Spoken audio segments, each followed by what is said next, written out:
I glanced from her to the long line behind her, her gaze following mine.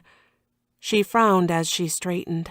Her smile disappeared, and a tiny grimace of disappointment took its place. "I wish you'd written about the real love story in your book. Maybe you could do that in your next one." I picked up the fountain pen the bookstore had provided me. It quivered as I dipped the golden nib into the bottle of ink. "Who do I address this to?" I asked, tightening my grip on the pen. Mama was right. I should never have written this story, at least never finished it like I'd decided to do.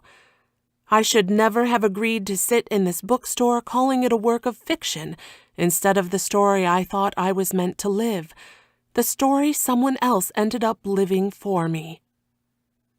I'd waited forever for Raymond to finally notice me on that train.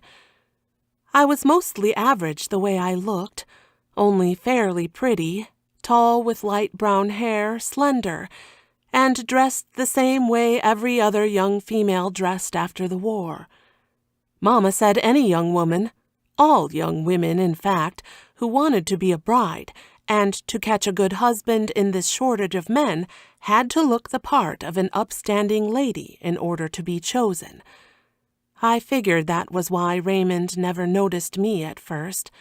I blended in. Nothing about me was spectacular enough to catch his eye, not the eye of someone as handsome and striking as he was. Handsome and striking enough he could have any woman he wanted. "What in heaven's name is that thing in your hair?" Mama's voice escalated an octave above her norm the day I tried to sneak out of the house with a spangly new comb I'd bought. I missed breakfast, standing in front of my mirror that morning creating a smart new wave in my hairdo. She spotted it before I made it through the front door and told me to take it out. My comb disappeared into her apron pocket as she patted my hair back into place.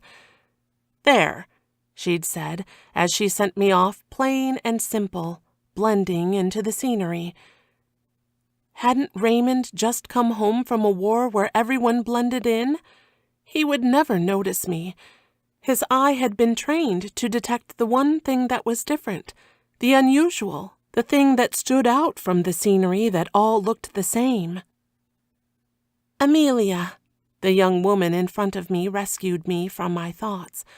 "Amelia Long. And wish me lots of love when you sign the book, will you?"